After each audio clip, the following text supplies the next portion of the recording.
Hello, my friends. Welcome back. I am really happy to share this time and this space with you today. Think about the last time you felt something deeply. The last time a question stayed with you long after the conversation was over. Maybe you asked yourself, what is right? What is true? What does it mean to live a good life? These are old questions, very old. And today, we are going to travel back, far back, to a city where a man sat, thought, and wrote answers that the world still reads today. This is the story of Plato, a story of loss, discovery, and the extraordinary power of one quiet, persistent mind. This is Storyline English, and this is your English journey. Stay with me. If you are new here, welcome. This channel is your space to learn English through calm, beautiful stories. Every story is a journey, and every word you hear today is one step further along the path. If you enjoy this, please subscribe and leave a comment below.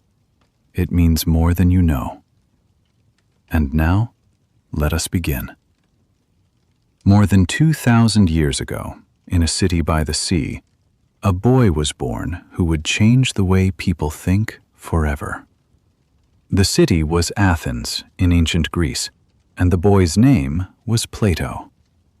He was born around the year 428 before Christ into a family of great importance. His father came from a long line of kings. His mother was connected to some of the most powerful men in the city. From the very beginning, Plato's life was full of privilege and possibility. He lived in a beautiful home. He had the best teachers. He learned music and poetry, and he was even a champion wrestler when he was young, strong and confident, with a wide, powerful body. In fact, the name Plato may have come from a Greek word meaning broad or wide. The people around him believed he would one day become a great leader, a man of politics and power. And for a time, young Plato believed this too. He looked at the world of Athens and he wanted to be part of it, to help it, to shape it. Athens in those days was a place of great beauty and great noise. People gathered in the open squares, places called the Agora, and they talked, they argued, they asked big questions out loud. What is justice? What is beauty? What is the right way to live? These were not small questions. These were the questions that moved the city forward. And Plato, as a young man, walked through those same streets, past those same conversations, and began to listen. He began, slowly and quietly, to discover that there was a world far deeper than politics, far more interesting than power. But at this point, he did not yet know what that world was. He had not yet met the man who would open the door. He had not yet heard the voice that would change everything. And so Plato walked through Athens, young and curious, waiting, without knowing he was waiting, for the journey that was about to begin. One day, Plato met a man named Socrates. This meeting did not happen in a single moment. Socrates was everywhere in Athens. He was an old man with a rough face, simple clothes, and bare feet. He had no school. He had no books. He owned almost nothing. But he had something that money could not buy. He had questions. Everywhere Socrates went, he asked questions. He stopped people in the street, generals, politicians, poets, merchants, and he asked them simple things. What is courage? What is goodness? What do you truly believe and why? Most people thought they knew the answers, but Socrates showed them, gently and patiently, that they did not. And this was his gift. He did not teach by telling, he taught by asking. He opened minds not with answers, but with the right questions. When Plato first heard Socrates speak, something changed inside him. It was not a loud change. It was quiet, like a door opening slowly in a dark room, letting in a small light. Plato listened, and he felt, for the first time, that he was hearing something true. He stopped thinking about politics. He stopped thinking about power. He began to follow Socrates. Every day he walked beside this strange old man through the streets of Athens, listening carefully, thinking slowly, learning not just with his mind, but with his heart. And the more he listened, the more he understood that the world had two sides. There was the world you could see with your eyes, the streets, the buildings, the faces of people. And there was another world, a deeper world, that you could only find by thinking carefully and by asking the right questions. This idea that there is a deeper truth hiding behind everything we see became the foundation of Plato's thinking for the rest of his life. But before he could fully understand it, something terrible was about to happen. Something that would break his heart and change his path forever. In the year 399 before Christ, the people of Athens made a terrible decision. They put Socrates on trial. The leaders of the city said that Socrates had corrupted the minds of young people and did not respect the gods of Athens. Plato was there in the courtroom, and he watched with pain in his heart. His teacher stood before the judges with great calm and dignity. Socrates did not beg. He did not pretend to be something he was not. He spoke honestly and with courage. And he told the judges simply this: that a life without questioning was not worth living. The judges did not agree. They voted to punish him with death. Socrates drank a cup of poison. It was called hemlock, and he died peacefully, surrounded by his closest friends and students. Plato was there. He saw everything, and the grief he felt that day was enormous. He had lost his teacher, his guide, the most important person in his intellectual life.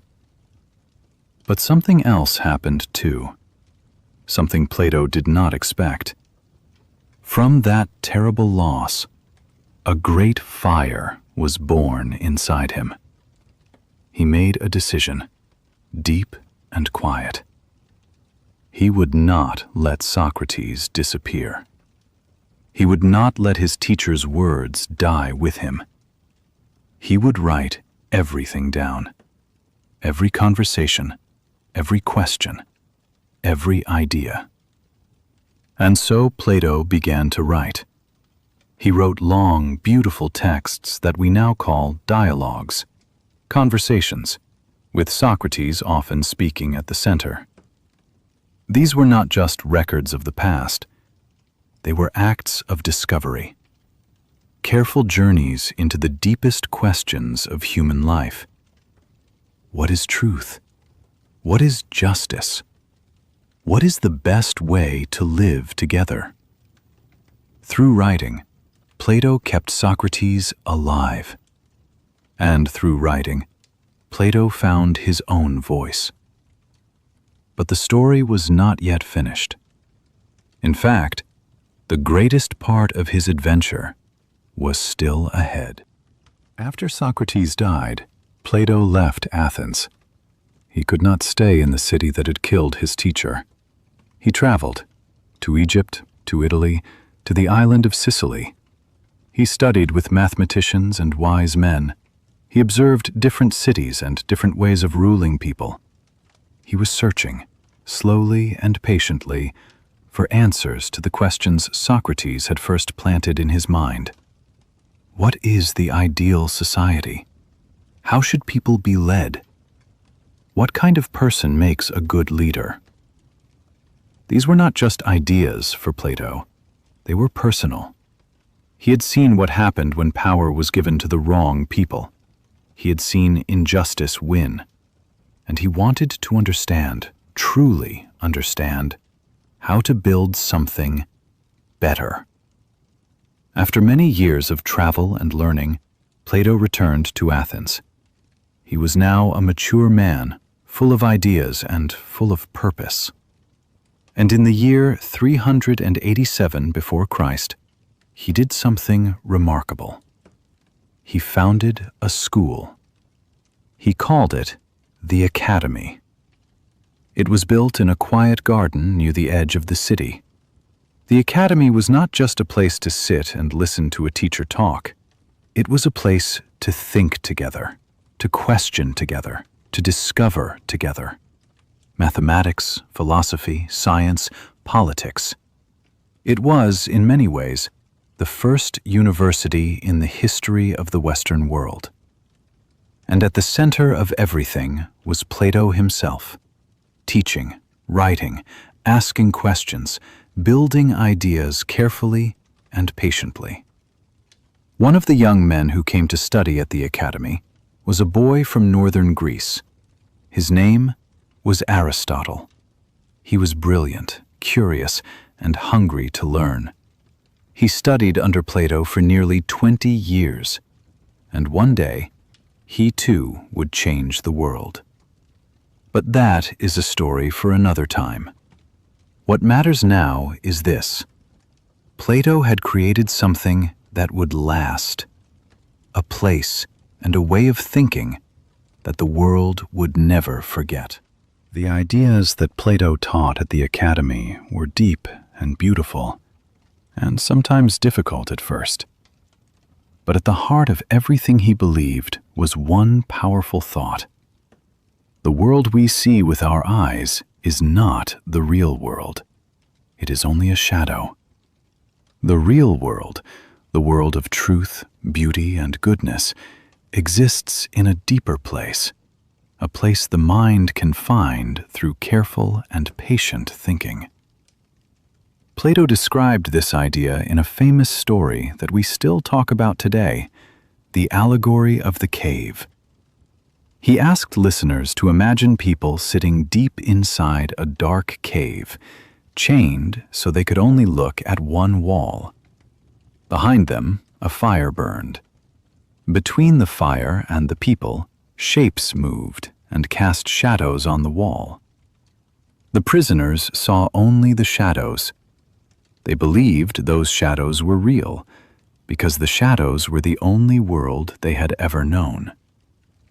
But if one prisoner were freed and turned around and walked slowly out of the cave into the sunlight, he would understand for the first time that the shadows were not real at all. The real world was outside, in the light. This story is still taught in schools and universities all across the world today, and it continues to speak to something very human, the deep desire to see clearly, to know the truth, to step out of confusion and into understanding. Plato believed this was not just possible. He believed it was the purpose of a human life. He believed that every person, through learning and thinking and asking honest questions, could find their way toward the light. Plato died around the year 348 before Christ. He was nearly 80 years old. He had spent his whole life thinking, writing, and teaching, and the world was never the same. His dialogues are still read today in nearly every country on earth. His ideas about truth, justice, beauty, the soul, and the ideal society still live inside the way we think, the way we teach, and the questions we ask. He gave humanity a language for its deepest experiences. And in a way, every time you stop and honestly ask yourself a difficult question, why is this right? What do I truly believe? What kind of person do I want to become? You are following in the quiet footsteps of Plato. My friend, you listened to this story today not simply to learn about an ancient philosopher. You listened to practice your English, to build your understanding, one word, one sentence, one story at a time. And that desire, the desire to learn, to grow, to understand the world a little better, is exactly what Plato spent his entire life celebrating. That desire is not small.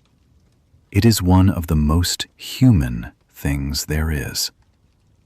If this story stayed with you, if it helped you learn even one new word or feel even one new idea, I would love to hear from you. Please leave a comment below.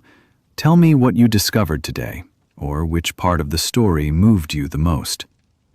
And if you want to continue this journey, if you want more calm, beautiful stories in simple English, then subscribe to Storyline English and come back. Every story here is a door, and I will always be here, waiting, with the next one open for you.